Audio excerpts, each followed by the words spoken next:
గాజులు. గాజులు నేను, అలంకారానికి ఆద్యం నేను, సౌభాగ్యానికి చిహ్నం నేను. చంటి పిల్లల చేతులను చేరే మొదటి ఆట వస్తువుని నేనే. కన్నె పిల్లల మనసు దోచే మొదటి ఆభరణాన్ని నేనే. చిన్న పిల్లల్ని పెద్ద మనిషిని చేసేది నేనే. సుకుమారుని పెళ్లితో సుమంగలిని చేసేది నేనే. సీమంతంతో అమ్మాయిని అమ్మను చేసి చివరికి పుణ్యస్త్రీకి పరిభాష చెప్పేది కూడా నేనే. పండుగలైనా నేనే కావాలి, పూజలైనా నేనే ఉండాలి, ఆప్యాయతకు నేనే ఉండాలి, అనురాగం పంచడానికి నేనే కావాలి. గాజులు నచ్చని కళ్ళు ఉండవు, గాజులు తెలియని సంస్కృతులు లేవు. నిండు గాజుల చేయి చూసి కన్నవాళ్లు ముచ్చట పెట్టుకుంటే కట్టుకున్నవాడు ముద్దులు కురిపిస్తాడు.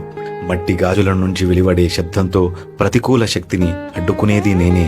మణికట్టుకు నిరంతరం తగులుతూ మానసిక ప్రశాంతతను ప్రసాదించే మంత్రాన్ని నేనే. గాజుల గౌరీ వ్రతానికి మూలం నేనేనండోయ్.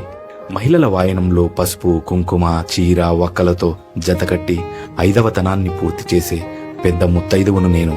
భర్త ఆయురారోగ్యాలు, కుటుంబ సంతోష సౌఖ్యాల గురించి కోరే శుభ సూచికను నేను.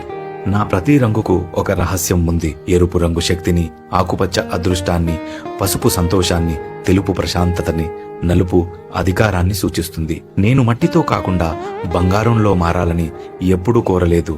భర్త చనిపోతే నన్ను పగలగొట్టమని నేనెప్పుడూ చెప్పలేదు. గాజులు వేసుకోరా అంటే తిట్టని కూడా నాకు తెలీదు. గాజులు పలికితే అశుభమని నేనెప్పుడూ చెప్పలేదు. నాకు తెలిసిందల్లా అమ్మగారి గాజులు, వదినమ్మ గాజులు, మేనమామ గాజులు, అన్నయ్య గాజులు అని పిచ్చి సాకులు పుట్టించి బంధాలను సజీవంగా ఉంచి మనుషులను దగ్గర చేయడమే.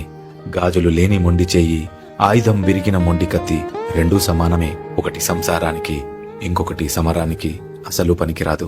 మీరేమంటారు? ఈ కవిత మీకు నచ్చితే ఈ రీల్ని రీపోస్ట్ చేసి మీ ఫాలోవర్స్కి చేరేలా చేయండి.